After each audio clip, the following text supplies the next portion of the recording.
ಶ್ರೀ ಮಾತೆ ಶಾರದಾ ದೇವಿ ಗುರುರ್ಬ್ರಹ್ಮ ಗುರುರ್ವಿಷ್ಣು ಗುರುರ್ದೇವೋ ಮಹೇಶ್ವರಃ ಗುರುರ್ ಸಾಕ್ಷಾತ್ ಪರಬ್ರಹ್ಮ ತಸ್ಮೈ ಶ್ರೀ ಗುರವೇ ನಮಃ. ಸ್ವಾಮಿ ಶಾರದಾನಂದ ಸ್ವಾಮಿ ಯೋಗಾನಂದರ ದೇಹತ್ಯಾಗಕ್ಕಿಂತ ಬಹಳ ಹಿಂದೆಯೇ ಅವರ ಉತ್ತರಾಧಿಕಾರಿ ನಿಯೋಜಿತರಾಗಿದ್ದರು. ಸ್ವಾಮಿ ಶಾರದಾನಂದರು ಒಮ್ಮೆ ಯೋಗಾನಂದರಿಗೆ ಹೇಳಿದರು, ಯೋಗೇನ್, ನರೇನನು ಹೇಳುವುದೆಲ್ಲವನ್ನೂ ನಾನು ಅರ್ಥ ಮಾಡಿಕೊಳ್ಳಲಾರೆ. ಎಷ್ಟೊಂದು ಬಗೆಯ ವಿಷಯ, ಯಾವ ಸಂದರ್ಭದಲ್ಲಿ ಯಾವ ವಿಷಯವನ್ನು ತೆಗೆದುಕೊಳ್ಳುತ್ತಾನೋ ಅದೇ ಅತ್ಯಂತ ಮುಖ್ಯವಾಗಿ, ಉಳಿದವು ಅಲ್ಪವಾಗಿ ಕಾಣುವವು. ಯೋಗಾನಂದರಂದರು, ಶರತ್, ನಿನಗೆ ಒಂದು ವಿಷಯ ಹೇಳುತ್ತೇನೆ. ನೀನು ತಾಯಿಯನ್ನು ಹಿಡಿದುಕೋ. ಅವರು ಏನು ಹೇಳುತ್ತಾರೋ ಅದೆಲ್ಲ ಸತ್ಯ. ಇಷ್ಟಕ್ಕೆ ನಿಲ್ಲಿಸದೆ ಅವರು ಶಾರದಾನಂದರನ್ನು ಶ್ರೀ ಮಾತೆಯವರೆಡೆಗೆ ಕರೆದುಕೊಂಡು ಹೋದರು. ಈ ರೀತಿ ಶಾರದಾನಂದರು ಕ್ರಮೇಣ ಶ್ರೀ ಮಾತೆಯವರ ಸೇವಾಧಿಕಾರವನ್ನು ಪಡೆದರು. ಅದನ್ನು ಅವರು ಎಷ್ಟು ಯಶಸ್ವಿಯಾಗಿ ನೆರವೇರಿಸಿದರೆಂಬುದನ್ನು ರಾಮಕೃಷ್ಣ ಸಂಘದಲ್ಲಿ ಚಿರಸ್ಮರಣೀಯವಾಗಿ ಉಳಿದಿರುವುದು. ಶ್ರೀ ಮಾತೆಯವರು ಕಲ್ಕತ್ತೆಗೆ ಬಂದಾಗ ಅನೇಕ ವೇಳೆ ಅವರು ಭಕ್ತರ ಮನೆಯಲ್ಲಿ ಇಳಿದುಕೊಳ್ಳಬೇಕಾಗುತ್ತಿತ್ತು. ಅವರು ಎಷ್ಟೇ ಸಹನಾಶೀಲರಾದರೂ ಅವರ ಸ್ವಾತಂತ್ರ್ಯಕ್ಕೆ ಧಕ್ಕೆ ಬರುವುದು ಸ್ವಾಭಾವಿಕವೇ. ಇದು ಶಾರದಾನಂದರ ಮನಸ್ಸನ್ನು ಪೀಡಿಸುತ್ತಿತ್ತು. ಇಷ್ಟೇ ಅಲ್ಲದೆ ಶ್ರೀ ಮಾತೆಯವರ ಪರಿವಾರದವರು ಅನೇಕರು. ಇವರಿಗೆಲ್ಲ ವ್ಯವಸ್ಥೆ ಮಾಡುವುದು ಗೃಹಸ್ಥರಿಗೆ ಅಷ್ಟು ಸುಲಭವಾಗಿರಲಿಲ್ಲ. ಬಾಡಿಗೆ ಮನೆಯಲ್ಲಿ ಅವರಿಗೆ ವಸತಿಯ ವ್ಯವಸ್ಥೆ ಮಾಡುವುದು ಹಣದ ಕೊರತೆಯಿಂದ ಕಷ್ಟ ಸಾಧ್ಯವೇ. ಬೇಕೆಂದಾಗ ಬಾಡಿಗೆಗೆ ಮನೆಯೂ ಸಿಗದು, ಸಿಕ್ಕಿದರೂ ಅದು ಗಂಗಾ ನದಿಯಿಂದ ಬಹುದೂರ. ಇದರಿಂದ ಶ್ರೀ ಮಾತೆಯವರಿಗೆ ಗಂಗಾ ಸ್ನಾನಕ್ಕೆ ತೊಂದರೆ. ಇವಿಷ್ಟರ ಜೊತೆಗೆ ಉದ್ಬೋಧನ ಪತ್ರಿಕೆಗೆ ಒಂದು ಕಾರ್ಯಾಲಯ ಅವಶ್ಯ ಬೇಕಿತ್ತು. ಇವೆಲ್ಲವನ್ನೂ ಚಿಂತಿಸಿ ಸ್ವಾಮಿ ಶಾರದಾನಂದರು ಒಂದು ಮಹತ್ವಪೂರ್ಣ ಜವಾಬ್ದಾರಿಯನ್ನು ಸ್ವೀಕರಿಸಿದರು. ಅದೇ ಶ್ರೀ ಮಾತೆಯವರಿಗಾಗಿ ಬಾಘಾ ಬಜಾರಿನಲ್ಲಿ ಒಂದು ಹೊಸ ಮನೆಯನ್ನೇ ನಿರ್ಮಿಸುವುದು. ಕೇದಾರಚಂದ್ರದಾಸ್ ಎಂಬ ಭಕ್ತನು ಬಾಘಾ ಬಜಾರಿನಲ್ಲಿ ಸ್ವಲ್ಪ ಭೂಮಿಯನ್ನು ಬೇಲೂರು ಮಠಕ್ಕೆ ದಾನವಿತ್ತಿದ್ದನು. ಸ್ವಾಮಿ ಶಾರದಾನಂದರು ಅಲ್ಲಿಯೇ ಮನೆಯನ್ನು ನಿರ್ಮಿಸುವ ನಿರ್ಧಾರ ಕೈಗೊಂಡರು. ಅವರ ಕೈಯಲ್ಲಿ ಆಗ ಸ್ವಾಮಿ ವಿವೇಕಾನಂದರ ಪುಸ್ತಕಗಳನ್ನು ಮಾರಿ ಬಂದ ಹಣ ರೂಪಾಯಿ 2700 ಇತ್ತು. ಅದು ಕೇವಲ ಮನೆಯ ತಳಪಾಯಕ್ಕೆ ಸಾಲುತ್ತಿತ್ತಷ್ಟೇ. ಅನೇಕರ ಆಕ್ಷೇಪಣೆಯನ್ನು ಲೆಕ್ಕಿಸದೆ ಅವರು 5700 ರು ಸಾಲ ಮಾಡಿ ಕಟ್ಟಡದ ಕಾರ್ಯವನ್ನು ಆರಂಭಿಸಿಯೇ ಬಿಟ್ಟರು. 1907ರಲ್ಲಿ ಈ ಹಣವು ಸಾಕಾಗದೆ ಮತ್ತಷ್ಟು ಹಣವನ್ನು ಸಾಲವಾಗಿ ಪಡೆಯಬೇಕಾಯಿತು. ಕೊನೆಗೆ ಕಟ್ಟಡ ಮುಗಿಯುವ ಹೊತ್ತಿಗೆ 11,000 ರೂಪಾಯಿ ಖರ್ಚಾಯಿತು. 1908ರ ಕೊನೆಯ ಭಾಗದಲ್ಲಿ ಉದ್ಬೋಧನ ಕಾರ್ಯಾಲಯವನ್ನು ಹೊಸ ಮನೆಗೆ ಸ್ಥಳಾಂತರಿಸಲಾಯಿತು. ಮನೆಯ ಮಹಡಿಯ ಭಾಗವನ್ನು ಶ್ರೀ ಮಾತೆಯವರಿಗಾಗಿ ಮೀಸಲಾಗಿಟ್ಟರು. ಇತ್ತ ಜಯರಾಂಬಾಟಿಯಲ್ಲಿ ಕೌಟುಂಬಿಕ ಸಮಸ್ಯೆಗಳು ಅಧಿಕವಾಗುತ್ತಿದ್ದವು. ಶ್ರೀ ಮಾತೆಯವರ ಸಹೋದರರಿಗೆಲ್ಲ ಮದುವೆಯಾಗಿ ಅವರು ಮಕ್ಕಳೊಂದಿಗರಾಗಿದ್ದರು. ಇಂಥ ದೊಡ್ಡ ಕುಟುಂಬದಲ್ಲಿ ಭಿನ್ನಾಭಿಪ್ರಾಯ, ವೈಮನಸ್ಯ, ಘರ್ಷಣೆಗಳು ಸ್ವಾಭಾವಿಕವೇ. ಇದರ ಪರಿಹಾರಕ್ಕೆ ಆಸ್ತಿಯ ವಿಭಾಗ ಅನಿವಾರ್ಯವಾಯಿತು.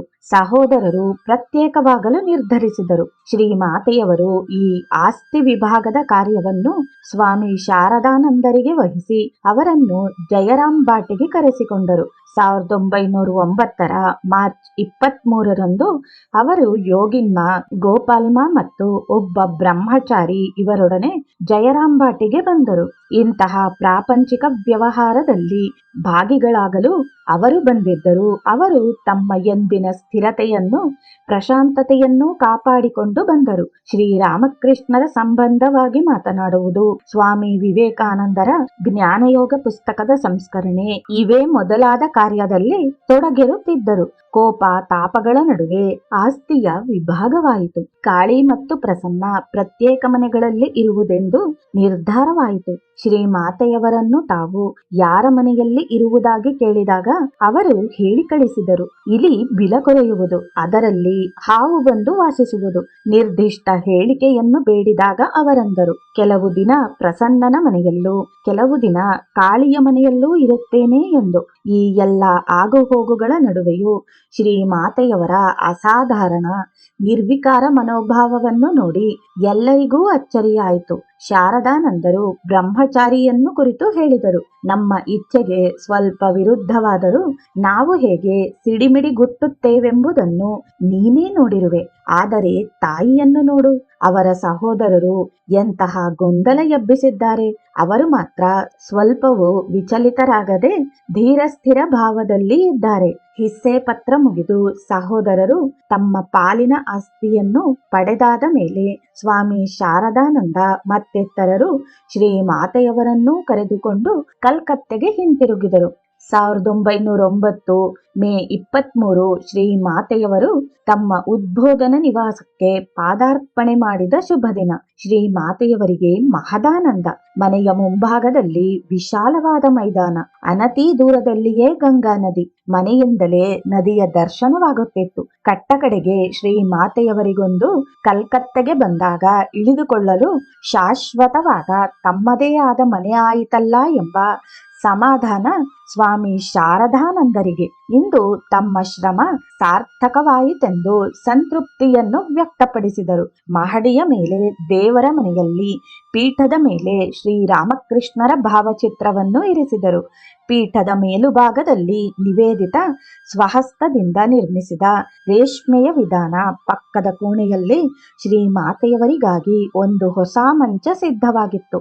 ಅದರ ಪಕ್ಕದಲ್ಲಿ ರಾಧುವಿಗೊಂದು ಹಳೆಯ ಸಣ್ಣ ಮಂಚವಿತ್ತು. ಶ್ರೀಮಾತೆಯವರಿಗೆ ಈ ವ್ಯವಸ್ಥೆ ಸರಿ ಹೋಗಲಿಲ್ಲ. ಠಾಕೋರರನ್ನು ಬಿಟ್ಟು ನಾನಿರಲಾರೆ, ಅದು ಉಚಿತವಲ್ಲ ಎಂದರು. ಅನಂತರ ಅವರ ಮತ್ತು ರಾಧುವಿನ ಮಂಚಗಳನ್ನು ದೇವರ ಮನೆಗೆ ತಂದರು. ಮೊದಲ ರಾತ್ರಿ ಹೀಗೆಯೇ ಕಳೆಯಿತು. ಮರುದಿನ ತಾವು ಮತ್ತು ರಾಧು ಪ್ರತ್ಯೇಕವಾಗಿ ಮಲಗುವುದು ಸಾಧ್ಯವಿಲ್ಲವೆಂದರು. ಶ್ರೀಮಾತೆಯವರ ಅಭಿಪ್ರಾಯದಂತೆ ಶಾರದಾನಂದರು ಅವರಿಬ್ಬರಿಗೂ ಒಂದೇ ಹಾಸಿಗೆಯ ವ್ಯವಸ್ಥೆ ಮಾಡಿ ಮಂಚವನ್ನು ಬೇರೆಡೆಗೆ ಸಾಗಿಸಿದರು. ಹೀಗೆ ಪ್ರತಿಯೊಂದು ವಿಷಯದಲ್ಲಿಯೂ ಸ್ವಾಮಿ ಶಾರದಾನಂದರು ಶ್ರೀಮಾತೆಯವರ ಸೇವಕನಂತೆ ವರ್ತಿಸಿ ಅವರ ಅನುಕೂಲವೇ ತಮ್ಮ ಅನುಕೂಲ, ಅವರ ಸುಖವೇ ತಮ್ಮ ಸುಖ ಎಂದೆಣಿಸಿದರು. ಶ್ರೀಮಾತೆಯವರು ಸ್ವಾಮಿ ಶಾರದಾನಂದರ ಬಗ್ಗೆ ಹೇಳುತ್ತಿದ್ದರು. ಷರತ್ತಲ್ಲಿ ಇಲ್ಲದಿದ್ದರೆ ನಾನು ಕಲ್ಕತ್ತೆಗೆ ಹೋಗುವ ಪ್ರಶ್ನೆಯೇ ಇಲ್ಲ. ಯಾರಿಗಾಗಿ ಹೋಗಲಿ? ನಾನಲ್ಲಿರುವಾಗ ತಾಯಿ, ನಾನು ಸ್ವಲ್ಪ ದಿನಗಳ ಮಟ್ಟಿಗೆ ಹೊರಗಡೆ ಹೋಗುತ್ತಿದ್ದೇನೆ ಎಂದು ಅವನು ಹೇಳಿದರೆ, ಸ್ವಲ್ಪ ಇರು ಮಗು, ನಾನು ಇಲ್ಲಿಂದ ಹೊರಟು ಹೋಗುತ್ತೇನೆ, ಆಮೇಲೆ ನೀನು ಹೋಗಬಹುದು ಎನ್ನುತ್ತಾನೆ. ಷರತ್ತಲ್ಲದೆ ಇದ್ನಾರು ನನ್ನ ಜವಾಬ್ದಾರಿಯನ್ನು ಹೊರಬಲ್ಲರು. ಇನ್ನೊಮ್ಮೆ ಅವರಂದರು, ಷರತ್ತಿರುವವರೆಗೆ ನಾನಿಲ್ಲಿರಬಲ್ಲೆ, ಅವನ ನಂತರ ನನ್ನ ಜವಾಬ್ದಾರಿಯನ್ನು ಹೊರುವವರಾರನ್ನು ನಾನು ಕಾಣೆ. ಷರತ್ತೆಲ್ಲಾ ರೀತಿಯಲ್ಲೂ ಅದನ್ನು ನಿರ್ವಹಿಸಬಲ್ಲ. ಶರತ್ ನನ್ನ ಹೊಣೆಗಾರ. ಭಕ್ತನೊಬ್ಬ ಕೇಳಿದ, ಮಹಾರಾಜರಿಗೆ ಸಾಧ್ಯವಿಲ್ಲವೇ ಎಂದು. ಇಲ್ಲ, ರಾಖಾಲನ ಮನೋಭಾವವೇ ಬೇರೆ. ಅವನು ಸಂಕಷ್ಟವನ್ನು ಎದುರಿಸಲಾರ, ಇತರರ ಮೂಲಕ ಮಾಡಿಸಬಲ್ಲ ಅಷ್ಟೇ. ಅವನ ಸ್ವಭಾವವೇ ಬೇರೆ ಎಂದರು ಶ್ರೀಮಾತೆಯವರು. ಬಾಬುರಾಮ್ ಮಹಾರಾಜ್ ಮತ್ತೂ ಪ್ರಶ್ನಿಸಿದ ಭಕ್ತ, ಇಲ್ಲ, ಅವನಿಗೂ ಸಾಧ್ಯವಿಲ್ಲ. ಶ್ರೀಮಾತೆಯವರೆಂದರು, ಮಠವನ್ನೇ ನಡೆಸುತ್ತಿದ್ದಾರೆ ಅವರು. ಭಕ್ತ ಕೆಣಕಿದ, ಅದಿರಬಹುದು, ಸ್ತ್ರೀಯರ ಹೊಣೆಯೇನು ಸಾಮಾನ್ಯವೇ? ದೂರದಿಂದ ಯೋಗಕ್ಷೇಮ ವಿಚಾರಿಸಬಹುದು ಅವನು ಎಂದರು ಶ್ರೀಮಾತೆ. ಇನ್ನೊಂದು ಸಂದರ್ಭದಲ್ಲಿ ಅವರಂದರು, ನನ್ನ ಜವಾಬ್ದಾರಿಯನ್ನು ಹೊರುವುದು ಬಹಳ ಕಠಿಣ. ಷರತ್ ಬಿಟ್ಟರೆ ನನ್ನ ಭಾರವನ್ನು ಯಾರೂ ಹೊರಲಾರರು. ಅವನು ನನ್ನ ವಾಸುಕಿ. ಸಹಸ್ರ ಹೆಡೆಗಳನ್ನು ಎತ್ತಿ ಎಷ್ಟೊಂದು ಕೆಲಸ ಮಾಡುತ್ತಿರುವನು ನೋಡು.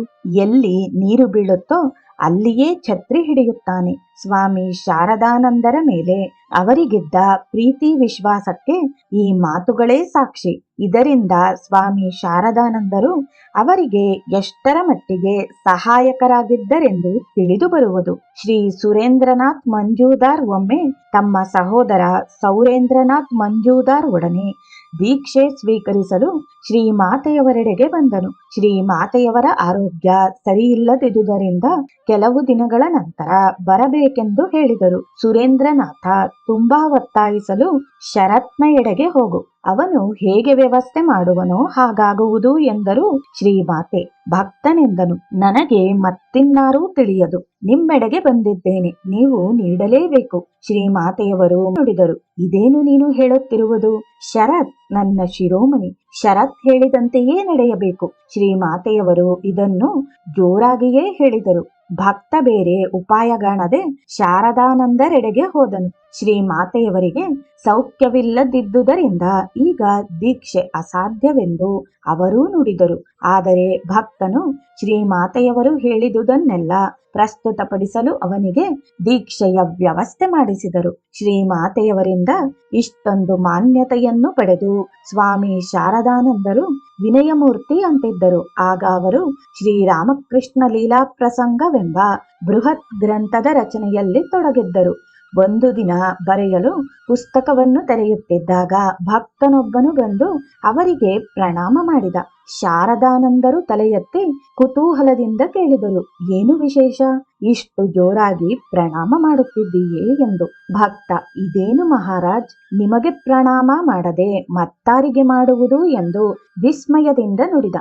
ಶಾರದಾನಂದರು ಅತ್ಯಂತ ದೈನ್ಯದಿಂದ ಹೇಳಿದರು, ನೀನು ಯಾರ ಕೃಪೆ ಪಡೆದಿರುವೆಯೋ ಅವರ ಅನುಗ್ರಹಕ್ಕಾಗಿಯೇ ನಾನು ಕಾದು ಕುಳಿತಿದ್ದೇನೆ. ಅವರು ಇಷ್ಟಪಟ್ಟರೆ ಈಗಲೇ ನಿನ್ನನ್ನು ನನ್ನ ಸ್ಥಾನದಲ್ಲಿ ಕೂರಿಸಬಲ್ಲರು. ಸ್ವಾಮಿ ಶಾರದಾನಂದರು ತಮ್ಮನ್ನು ಶ್ರೀಮಾತೆಯವರ ಮನೆಯ ದ್ವಾರಪಾಲಕನೆಂದು ಪರಿಗಣಿಸಿದ್ದರು. ಇದೇನು ಅಷ್ಟೊಂದು ಸುಲಭದ ಕಾರ್ಯವಾಗಿರಲಿಲ್ಲ. ಒಂದು ದಿನ ಭಕ್ತನೊಬ್ಬನು ತುಂಬಾ ದೂರದಿಂದ ಶ್ರೀಮಾತೆಯವರನ್ನು ನೋಡಲು ನಡೆದುಕೊಂಡು ಬಂದಿದ್ದನು. ಶ್ರೀಮಾತೆಯವರು ಮನೆಗೆ ಬಂದು ವಿಶ್ರಾಂತಿ ತೆಗೆದುಕೊಳ್ಳುತ್ತಿದ್ದರು. ಆತ ಅವರನ್ನು ನೋಡುವ ಆತುರದಲ್ಲಿ ಯಾರನ್ನೂ ಕೇಳದೆ ನೇರವಾಗಿ ಮಹಡಿಯ ಕಡೆ ಧಾವಿಸಿದ. ಶಾರದಾನಂದರು ಅವನನ್ನು ತಡೆದು, ಈಗ ನಾನು ನಿನ್ನನ್ನು ಬಿಡುವುದಿಲ್ಲ. ಶ್ರೀಮಾತೆಯವರು ಈಗ ತಾನೇ ಬಂದಿರುವರು, ಅವರು ಬಳಲಿರುವರು ಎಂದರು. ತಾಯಿಯವರು ನಿಮಗೆ ಮಾತ್ರ ಏನು ಎಂದು ಬಡಬಡಿಸಿ ಶಾರದಾನಂದರನ್ನು ಅತ್ತ ತಳ್ಳಿ ಮುನ್ನಡೆದ ಈ ಭಕ್ತ ಶಿರೋಮಣಿ ಶ್ರೀಮಾತೆಯವರ ದರ್ಶನ ಪಡೆದು ಹಿಂದಿರುಗುವಾಗ ಅವನಿಗೆ ತನ್ನ ತಪ್ಪಿನ ಅರಿವಾಗಿತ್ತು. ಮತ್ತೆ ಸ್ವಾಮಿಗಳನ್ನು ನೋಡುವುದು ಹೇಗಪ್ಪ ಎಂದು ಅಳುಕದಿಂದ ಕೆಳಗಿಳಿದು ಬರುತ್ತಿರುವಾಗ ಶಾರದಾನಂದರು ದಾರಿಯಲ್ಲೇ ನಿಂತಿದ್ದರು. ಅವರನ್ನು ಕಂಡಾಗ ಭಯದಿಂದ ತತ್ತರಿಸಿದ.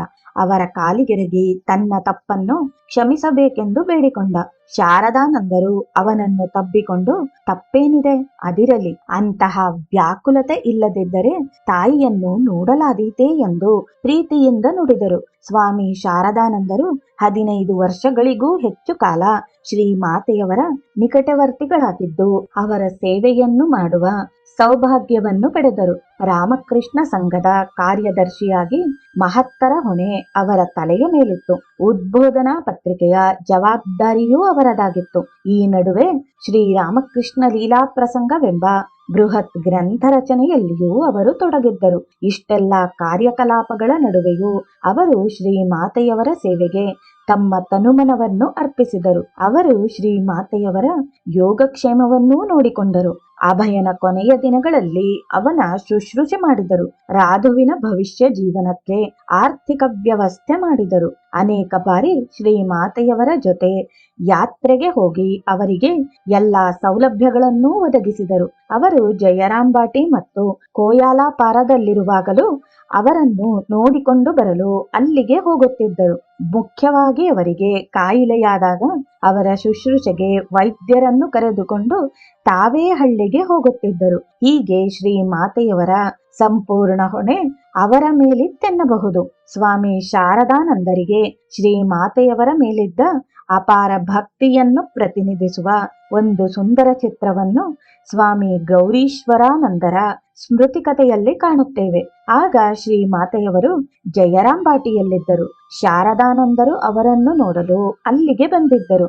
ಗೌರೀಶ್ವರಾನಂದರು ಬರೆಯುತ್ತಾರೆ, ಶರತ್ ಮಹಾರಾಜರು ನನ್ನನ್ನು ಕರೆದು ಹೇಳಿದರು, ನೋಡು, ಶ್ರೀಮಾತೆಯವರು ಯಾವಾಗ ಏನು ಕೆಲಸ ಮಾಡುತ್ತಾರೋ ಎಂಬುದನ್ನು ನೋಡುತ್ತಿರು. ಅವರಿಗೆ ಕೆಲಸವಿಲ್ಲದಾಗ ಬಂದು ನನಗೆ ಹೇಳು. ಆಗ ನಾನು ಹೋಗಿ ಅವರಿಗೆ ಪ್ರಣಾಮ ಮಾಡಬಹುದೇ ಎಂದು ಅವರನ್ನು ವಿಚಾರಿಸಿಕೊಂಡು ಬರಲು ನಿನಗೆ ಹೇಳುತ್ತೇನೆ. ನಾನು ಹೇಳಿದಂತೆಯೇ ಮಾಡು. ನಿನ್ನ ಜಾಣತನವನ್ನು ಉಪಯೋಗಿಸಬೇಡ. ಈ ರೀತಿ ಎಚ್ಚರಿಸುವುದಕ್ಕೆ ಕಾರಣ ಶ್ರೀಮಾತೆಯವರು ಕೆಲಸದಲ್ಲಿರುವಾಗಲೇ ಶರತ್ ಮಹಾರಾಜರು ಪ್ರಣಾಮ ಮಾಡಬೇಕಂತೆ ಎಂದು ನಾನು ಹೇಳಿ ಅವರಿಗೆ ತೊಂದರೆ ನೀಡಬಹುದೇನೋ ಎಂದು. ನಾನು ಅವರು ಹೇಳಿದಂತೆಯೇ ಮಾಡುತ್ತಿದ್ದೆ. ಶ್ರೀಮಾತೆಯವರು ಈಗ ಕೆಲಸದಿಂದ ಬಿಡುವಾಗಿರುವವರೆಂದು ಶರತ್ ಮಹಾರಾಜರಿಗೆ ಹೇಳಿದಾಗ ಅವರು ಹೇಳುತ್ತಿದ್ದರು, ಈಗ ಹೋಗಿ ಕೈ ಮುಗಿದು ಅವರನ್ನು ಕೇಳು, ನಾನು ಪ್ರಣಾಮಕ್ಕೆ ಬರಬಹುದೇ ಎಂದು. ನಾನಿದನ್ನು ಶ್ರೀಮಾತೆಯವರಿಗೆ ತಿಳಿಸಿದಾಗ ಅವರು ಕೂಡಲೇ ಶರತ್ನನ್ನು ಬರುವುದಕ್ಕೆ ಹೇಳು ಎನ್ನುತ್ತಿದ್ದರು. ಶರತ್ ಮಹಾರಾಜರು ನಿಧಾನವಾಗಿ ಶ್ರೀಮಾತೆಯವರ ಕೊಠಡಿಗೆ ಹೋಗಿ ಅವರ ಪಾದದ ಮೇಲೆ ತಲೆಯಿಟ್ಟು ಪ್ರಣಾಮ ಮಾಡುತ್ತಿದ್ದರು. ಶ್ರೀಮಾತೆಯವರು ಎರಡೂ ಕೈಗಳನ್ನು ಅವರ ತಲೆಯ ಮೇಲಿಟ್ಟು ಆಶೀರ್ವದಿಸುತ್ತಿದ್ದರು. ಅನಂತರ ಮಹಾರಾಜರು ತಾಯಿ ಸೌಖ್ಯವೇ ಎಂದು ವಿಚಾರಿಸುತ್ತಿದ್ದರು. ಹೌದು ಮಗು, ನಾನು ಸೌಖ್ಯವಾಗಿದ್ದೇನೆ, ನೀನು ಸೌಖ್ಯವೇ? ಶ್ರೀಮಾತೆಯವರು ಕೇಳುತ್ತಿದ್ದರು. ಹೌದು ತಾಯಿ, ನಾನೂ ಸೌಖ್ಯವಾಗಿದ್ದೇನೆ ಎಂದು ಉತ್ತರಿಸುತ್ತಿದ್ದರು ಶರತ್ ಮಹಾರಾಜರು. ಪ್ರತಿನಿತ್ಯ ಇದೇ ಪ್ರಶ್ನೆ, ಇದೇ ಉತ್ತರ. ಪ್ರಣಾಮದ ನಂತರ ಶರತ್ ಮಹಾರಾಜರು ಮೆಲ್ಲಗೆ ಮೇಲೆದ್ದು ಕೈ ಮುಗಿದುಕೊಂಡೇ ಶ್ರೀಮಾತೆಯವರಿಗೆ ಬೆನ್ನು ತೋರಿಸದೆ ಹಿಂದಡಿಯಿಡುತ್ತಾ ಕೊಠಡಿಯಿಂದ ಹೊರಗೆ ಹೋಗುತ್ತಿದ್ದರು. ಶ್ರೀಮಾತೆಯವರ ಮೇಲೆ ಅವರಿಗಿದ್ದ ಅಗಾಧ ಶ್ರದ್ಧಾ ಭಕ್ತಿ ಈ ಕೆಳಗಿನ ಅವರ ಮಾತಿನಲ್ಲಿ ವ್ಯಕ್ತವಾಗಿರುವುದು. ಶ್ರೀಮಾತೆಯವರನ್ನು ನಾವು ಅರಿಯುವುದೆಂತೂ? ಇಷ್ಟಂತೂ ಹೇಳಬಲ್ಲೆ, ಅಂತಹ ಮಹಾಮನಸ್ಸನ್ನು ನಾನು ನೋಡಿಯೇ ಇಲ್ಲ, ಮುಂದೆಯೋ ನೋಡುತ್ತೇನೆಯೋ ಇಲ್ಲವೋ. ಶ್ರೀಮಾತೆಯವರ ಶಕ್ತಿ ವೈಭವಗಳ ಪ್ರಮಾಣವನ್ನು ಅರ್ಥ ಮಾಡಿಕೊಳ್ಳುವುದು ನಮ್ಮ ಸಾಮರ್ಥ್ಯಕ್ಕೆ ಮೀರಿದ್ದು. ನಾನು ಯಾವ ವ್ಯಕ್ತಿಯಲ್ಲೂ ಅಂತಹ ಆಸಕ್ತಿಯನ್ನೂ ನೋಡಿಲ್ಲ, ಮತ್ತೆ ಅಂತಹ ಅನಾಸಕ್ತಿಯನ್ನೂ ನೋಡಿಲ್ಲ. ರಾಧುವಿನ ಮೇಲೆ ಅವರ ಆಸಕ್ತಿ ಅತ್ಯಂತ ಗಾಢವಾಗಿತ್ತು. ಆದರೆ ತಮ್ಮ ಸಾವಿಗೆ ಮುಂಚೆ ಅವಳನ್ನು ಹಳ್ಳಿಗೆ ಕಳಿಸಿ ಎಂದು ಬಿಟ್ಟರು. ರಾಧುವಿನ ಕಡೆ ಸ್ವಲ್ಪವೂ ಆಕರ್ಷಣೆ ಇರಲಿಲ್ಲ ಅವರಿಗೆ. ಸ್ವಾಮಿ ಶಾರದಾನಂದರು ತಮ್ಮ ಭಾರತದಲ್ಲಿ ಶಕ್ತಿ ಪೂಜೆ ಎಂಬ ಪುಸ್ತಕವನ್ನು ಶ್ರೀಮಾತೆಯವರಿಗೆ ಅರ್ಪಿಸುತ್ತಾ ಬರೆಯುತ್ತಾರೆ, ಯಾರ ಕೃಪಾ ಕಟಾಕ್ಷದಿಂದ ಲೇಖಕನಿಗೆ ಎಲ್ಲ ಸ್ತ್ರೀಯರಲ್ಲಿಯೂ ದಿವ್ಯ ಮಾತೃತ್ವವನ್ನು ಕಾಣುವ ಸಾಮರ್ಥ್ಯ ಉಂಟಾಯಿತೋ ಅವರ ಪಾದಪದ್ಮದಲ್ಲಿ ಈ ಪುಸ್ತಕ ಭಕ್ತಿ ನಮ್ರತೆಯಿಂದ ಅರ್ಪಿತವಾಗಿರುವುದು. ಹೊಸ ಮನೆಗೆ ಬಂದು ಕೆಲವು ವಾರಗಳಲ್ಲಿಯೇ ಶ್ರೀಮಾತೆಯವರಿಗೆ ಸಿಡುಬು ರೋಗ ಹಿಡಿಯಿತು. ಬಾಘಾ ಬಜಾರ್ ರಸ್ತೆಯಲ್ಲಿದ್ದ ಶೀತಳಾ ದೇವಸ್ಥಾನದ ಪೂಜಾರಿ ಅವರಿಗೆ ಚಿಕಿತ್ಸೆ ಮಾಡುತ್ತಿದ್ದ. ಆ ಬ್ರಾಹ್ಮಣ ಪ್ರತಿದಿನ ಮನೆಗೆ ಬಂದಾಗ ಶ್ರೀಮಾತೆಯವರು ಭಕ್ತಿಯಿಂದ ಅವನ ಪಾದ ಮುಟ್ಟಿ ನಮಸ್ಕರಿಸುತ್ತಿದ್ದರು. ಇದು ಯುಕ್ತವಲ್ಲ.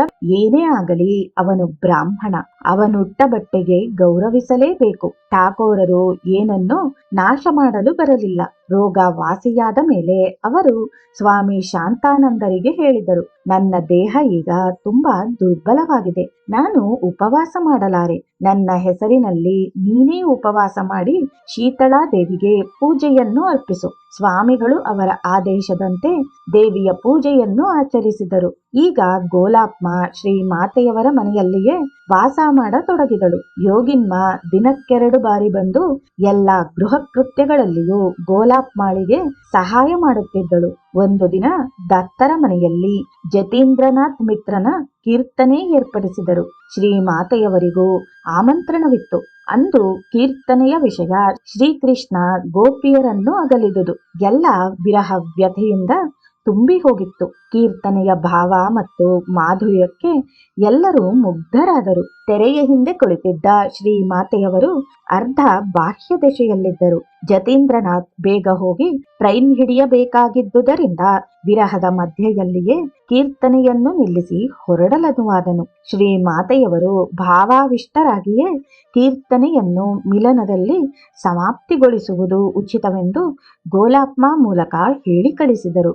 ಅದರಂತೆಯೇ ಮಿಲನದ ಹಾಡೊಂದನ್ನು ಹೇಳಿ ಜತೀಂದ್ರ ಹೊರಟು ಹೋದ. ಆದರೆ ಈ ಕೊನೆಯ ಹಾಡಿನ ಅಪೂರ್ವ ಭಾವ, ತಾನ ಸ್ವರಮಾಧುರ್ಯ ಎಷ್ಟೊಂದು ಚಿತ್ತಾಕರ್ಷಕವಾಗಿತ್ತೆಂದರೆ ಶ್ರೀಮಾತೆಯವರು ಸಂಪೂರ್ಣ ಬಾಹ್ಯ ಜ್ಞಾನವನ್ನು ಕಳೆದುಕೊಂಡರು. ಗೋಲಾಪ್ಮ ಅವರನ್ನು ಮೆತ್ತಗೆ ಕೈ ಹಿಡಿದು ಕರೆದುಕೊಂಡು ಗಾಡಿಯ ಹತ್ತಿರ ಹೋದರು. ಸರಿಯಾಗಿ ನಡೆಯುವ ಸ್ಥಿತಿಯಲ್ಲಿರಲಿಲ್ಲ ಶ್ರೀಮಾತೆಯವರು.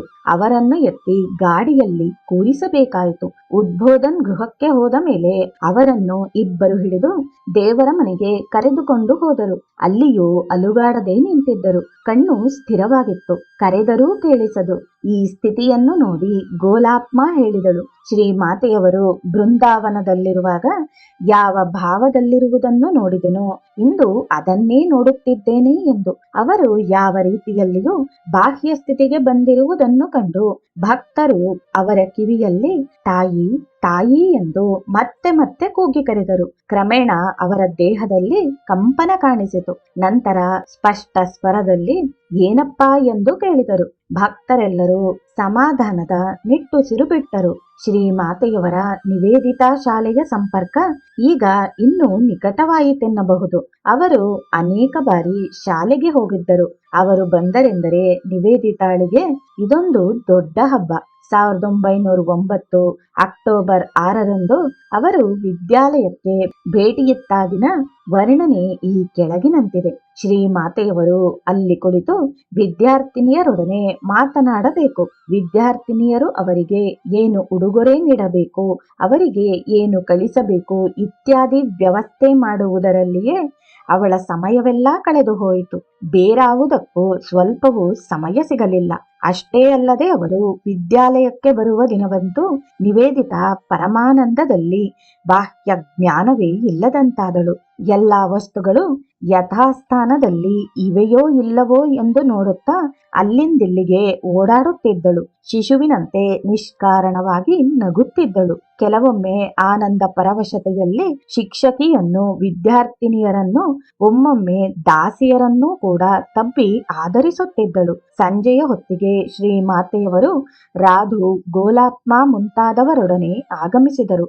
ಅವರು ಗಾಡಿಯಿಂದ ಇಳಿಯುತ್ತಿದ್ದಂತೆಯೇ ನಿವೇದಿತಾ ಅವರಿಗೆ ಸಾಷ್ಟಾಂಗ ಪ್ರಣಾಮ ಮಾಡಿದಳು. ಅವಳ ನಿರ್ದೇಶನಾನುಸಾರ ವಿದ್ಯಾಲಯದ ಸ್ತ್ರೀಯರೆಲ್ಲರೂ ಅಂದು ಶ್ರೀಮಾತೆಯವರ ಪಾದಪದ್ಮದಲ್ಲಿ ಪುಷ್ಪಾಂಜಲಿಯನ್ನು ಅರ್ಪಿಸಿದರು. ಶ್ರೀಮಾತೆಯವರ ಪ್ರಥಮ ದರ್ಶನದಲ್ಲಿಯೇ ನಿವೇದಿತಾಳಿಗೆ ಅವರ ಅಸಾಮಾನ್ಯ ವ್ಯಕ್ತಿತ್ವದ ಅರಿವಾಗಿತ್ತು. ತನ್ನ ಒಂದು ಪತ್ರದಲ್ಲಿ ಅವರ ಬಗ್ಗೆ ಹೀಗೆ ಬರೆಯುತ್ತಾಳೆ: ಅವರ ಆ ಮಧುರತೆ, ಪ್ರಶಾಂತತೆ, ಅವರ ಆ ಆಳ ಅನುಭವ ಮತ್ತು ಪ್ರೇಮ ಇವು ಕಲ್ಪನೆಗೆ ಮೀರಿದವು. ಅವರ ಜೀವನ ಎಂತಹ ಅದ್ಭುತ! ವಿಸ್ತಾರವಾದ ಪೂಜಾ ಪರಿಕರಗಳ ನಡುವೆ ಅವರು ವಾಸಿಸುತ್ತಾರೆ. ಇತರರು ಅವರ ಪೂಜೆಗೆ ಅಣಿ ಮಾಡಿ ಕೊಡುತ್ತಾರೆ. ತಮ್ಮ ಪತಿಯನ್ನೇ ದೇವರೆಂದು ಭಾವಿಸಿ ಪೂಜಿಸಿದರೂ ಆ ಭಕ್ತಿಯಲ್ಲಿ ಎಂಥ ಮಾನವೀಯತೆ ಇದೆ ಅಂದು ಅವರಂದರು. ಅವರನ್ನು ಸುಮ್ಮನೆ ನೋಡುತ್ತಿರುವುದೇ ನನಗೆ ಮಹದಾನಂದ ಎಂದು. ಕಮಲ ಪತ್ರದ ಮೇಲಿನ ನೀರಹನಿಯಂತೆ ಎಲ್ಲಾ ಕಡೆಯಲ್ಲೂ ಪ್ರಪಂಚವನ್ನು ಮುಟ್ಟಿದರೂ ಅದರ ಕಲುಷತೆ ಅವರಿಗೆ ಸೋಂಕುವುದೇ ಇಲ್ಲ. ಅವರು ನಿಜವಾಗಿಯೂ ಮಠದ ಅಧ್ಯಕ್ಷಿಣಿ, ಆದರೂ ಮಗುವಿನಂತಿರುವರು. ಇನ್ನೊಂದು ಕಡೆ ಅವಳು ಬರೆಯುತ್ತಾಳೆ: ನನಗೆ ಯಾವಾಗಲೂ ಅನಿಸುತ್ತೆ ಅವರು ಭಾರತೀಯ ಸ್ತ್ರೀ ಆದರ್ಶದ ವಿಷಯವಾಗಿ ಶ್ರೀರಾಮಕೃಷ್ಣರ ಕೊನೆಯ ಮಾತು ಎಂದು. ಆದರೆ ಅವರು ಹಳೆಯ ಆದರ್ಶದ ಕೊನೆಯ ಪ್ರತಿನಿಧಿಯೋ ಅಥವಾ ಒಂದು ಹೊಸ ಆದರ್ಶದ ಅಗ್ರಗಾಮಿಯೋ? ಶ್ರೀಮಾತೆಯವರ ಬಗ್ಗೆ ನಿವೇದಿತಾಳ ಈ ಕೆಳಗಿನ ಮಾತು ಎಷ್ಟು ಅನುರೂಪವಾಗಿದೆ. ಶ್ರೀಮಾತೆಯವರು ಒಬ್ಬ ಸರಳ ಹಿಂದೂ ಮಹಿಳೆ ಅಷ್ಟೇ. ಆದರೂ ನನಗನ್ನಿಸುವಂತೆ ಅವರು ಇಂದು ಜಗತ್ತಿನಲ್ಲಿಯೇ ಅತ್ಯಂತ ಶ್ರೇಷ್ಠ ಮಹಿಳೆ. ಅವಳು ಶ್ರೀಮಾತೆಯವರ ಹತ್ತಿರ ಹೋಗಿ ಕುಳಿತಾಗ ಮಗುವಿನಂತೆ ಅವರನ್ನೇ ದಿಟ್ಟಿಸಿ ನೋಡುತ್ತಿದ್ದಳು. ಅವಳಂತಹ ತೇಜಸ್ವಿನಿ ಮಹಿಳೆ ತ್ರಿಕುಲದಲ್ಲಿಯೇ ದುರ್ಲಭ. ಪ್ರಚಂಡ ಬುದ್ಧಿಶಕ್ತಿಯನ್ನು ಪ್ರತಿಬಿಂಬಿಸುವ ಅವಳ ಕಣ್ಣಿನ ತೀಕ್ಷ್ಣ ದೃಷ್ಟಿಯನ್ನು ನೋಡಿದರೆ ಜಗತ್ತಿನ ಸಕಲ ರಹಸ್ಯವನ್ನು ಭೇದಿಸುವ ಸಾಮರ್ಥ್ಯವಿರುವುದೆಂದೆನಿಸುತ್ತಿತ್ತು. ಅಂತಹ ನಿವೇದಿತಾ ಶ್ರೀಮಾತೆಯವರು ಹತ್ತಿರವಿರುವಾಗ ತಾಯಿಯನ್ನೇ ಸಂಪೂರ್ಣ ಆಶ್ರಯಿಸಿದ 5 ವರ್ಷದ ಬಾಲಕಿಯಂತೆ ಕಾಣುತ್ತಿದ್ದಳು. ಶ್ರೀಮಾತೆಯವರು ತಮ್ಮ ಸ್ನೇಹ ದೃಷ್ಟಿಯನ್ನು ಅವಳ ಮೇಲೆ ಬೀರಿದಾಗ ಆ ಮಾತೃವಾತ್ಸಲ್ಯದಿಂದ ಮಗುವಿನಂತೆ ಕರಗಿ ಹೋಗುತ್ತಿದ್ದಳು. ಎಂದಾದರೂ ಒಂದು ದಿನ ಶ್ರೀಮಾತೆಯವರು ಕುಳಿತುಕೊಳ್ಳುವ ಆಸನವನ್ನು ಅವರಿಗೆ ಹಾಸುವ ಅವಕಾಶ ದೊರೆತಾಗ ಅಂದಿನ ಅವಳ ಆನಂದವನ್ನು ಹೇಳಿ ತಿಳಿಸಲಾಗುವುದಿಲ್ಲ. ಆ ಸಮಯದಲ್ಲಿ ಅವಳ ಮುಖವನ್ನು ನೋಡಿದಾಗಲೇ ತಿಳಿಯುವಂತಹುದು. ಹಾಸುವುದಕ್ಕೆ ಮುಂಚೆ ಆ ಆಸನವನ್ನು ಮತ್ತೆ ಮತ್ತೆ ಚುಂಬಿಸುತ್ತಿದ್ದಳು. ಮತ್ತೆ ಅದರ ಮೇಲಿನ ಧೂಳನ್ನು ಚೆನ್ನಾಗಿ ತೆಗೆದು ಅನಂತರ ಹಾಸುತ್ತಿದ್ದಳು. ಶ್ರೀಮಾತೆಯವರಿಗೆ ಮಾಡಿದ ಇಷ್ಟು ಸೇವೆಯಿಂದಲೇ ನನ್ನ ಜೀವನ ಸಾರ್ಥಕವಾಯಿತೆಂದು ಅವಳು ಭಾವಿಸುತ್ತಿದ್ದಳು. ತನ್ನ ಅಸಂಖ್ಯ ಕಾರ್ಯಗಳ ನಡುವೆ ಮನಸ್ಸು ಯಾವುದೋ ಕಾರಣದಿಂದ ಅಶಾಂತಗೊಂಡಾಗ, ವಿಪತ್ತಿನಿಂದ ವಿಚಲಿತವಾದಾಗ ನಿವೇದಿತಾ ಶ್ರೀಮಾತೆಯವರೆಡೆಗೆ ಹೋಗುತ್ತಿದ್ದಳು. ಸುಮ್ಮನೆ ಅವಳ ಸಾನ್ನಿಧ್ಯದಲ್ಲಿ ಕುಳಿತರೆ ಸಾಕು, ಕ್ರಮೇಣ ಅವಳ ಮನಸ್ಸು ಶಾಂತವಾಗುತ್ತಿತ್ತು. ಆನಂದಪೂರ್ಣ ಮನಸ್ಸಿನಿಂದ ಅವಳು ಹಿಂದಿರುಗುತ್ತಿದ್ದಳು. ಈ ಬಾರಿ ಶ್ರೀಮಾತೆಯವರು 6 ತಿಂಗಳು ಉದ್ಬೋಧನಾ ಗೃಹದಲ್ಲಿದ್ದು 16 ನವೆಂಬರ್ 1909ರಲ್ಲಿ ಜಯರಾಮ್ ಬಾಟಿಗೆ ಹಿಂದಿರುಗಿದರು. ಅದೇ ವರ್ಷ ಡಿಸೆಂಬರ್ನಲ್ಲಿ ಮನೆಯ ಪಕ್ಕದಲ್ಲಿ ಇನ್ನೂ 100 ಚದರ ಗಜ ಭೂಮಿಯನ್ನು 1800 ರೂಪಾಯಿ ಕೊಟ್ಟು ಸ್ವಾಮಿ ಶಾರದಾನಂದರು ಕೊಂಡುಕೊಂಡರು. ಮುಂದೆ 1915ರಲ್ಲಿ ಹಳೆಯ ಮನೆಗೆ ಇನ್ನೂ ಕೆಲವು ಕೊಠಡಿಗಳನ್ನು ಸೇರಿಸಿ ಅದನ್ನು ವಿಸ್ತರಿಸಲಾಯಿತು. ಶ್ರೀಮಾತೆಯವರು ಜಯರಾಮ್ ಬಾಟಿಗೆ ಹೋಗುವಾಗ ಕೋಯಲಾಪಾರಾದಲ್ಲಿ ಇಳಿದರು. ಅಲ್ಲಿ ಭಕ್ತರು ಅವರು ನಡೆದು ಬರುವ ಹಾದಿಯಲ್ಲಿ ಹೂವನ್ನು ಹರಡಿದ್ದರು. ಶ್ರೀಮಾತೆಯವರು ಅದರ ಮೇಲೆ ನಡೆದುಕೊಂಡು ಹೋಗಿ ಸ್ವಲ್ಪ ವಿಶ್ರಮಿಸಿ ತಿಂಡಿ ತೀರ್ಥಗಳಾದ ಮೇಲೆ ಜಯರಾಮ್ ಬಾಟಿಗೆ ಹೊರಟರು. 7-8 ತಿಂಗಳ ನಂತರ ಕಲ್ಕತ್ತೆಗೆ ಹಿಂದಿರುಗುವಾಗ ಮತ್ತೆ ಕೋಯಲಾಪಾರಕ್ಕೆ ಹೋಗಿದ್ದರು. ಈ ಬಾರಿ ಕಲ್ಕತ್ತೆಯಲ್ಲಿ ಡಿಸೆಂಬರ್ ವರೆಗೆ ಇದ್ದರು. ಆಗ ವಿಪರೀತ ಚಳಿಯಿದ್ದುದರಿಂದ ಸ್ವಾಮಿ ಶಾರದಾನಂದರು ತುಂಬಾ ಬೆಲೆ ಬಾಳುವ ಬೆಚ್ಚನೆಯ ಕುಪ್ಪಸವನ್ನು ವಿದೇಶಿ ಅಂಗಡಿಯಿಂದ ತರಿಸಿದರು. ಶ್ರೀಮಾತೆಯವರು ಸಂತೃಪ್ತಿಯಿಂದ ಅದನ್ನು ಧರಿಸಿದರು. 3 ದಿನಗಳ ನಂತರ ತಮ್ಮ ಮನಸ್ಸಿನಲ್ಲಿರುವುದನ್ನು ವ್ಯಕ್ತಪಡಿಸಿದರು. ಸ್ತ್ರೀಯರು ಈ ರೀತಿ ಜುಬ್ಬಾ ಧರಿಸಬಹುದೇ? ನಿಮ್ಮನ್ನು ಸಂತೋಷಪಡಿಸಲು 3 ದಿನ ಹಾಕಿಕೊಂಡೆ ಎಂದು ಹೇಳಿ ಅದನ್ನು ತೆಗೆದು ಹಾಕಿದರು. ಜೈ ಶ್ರೀರಾಮಕೃಷ್ಣ.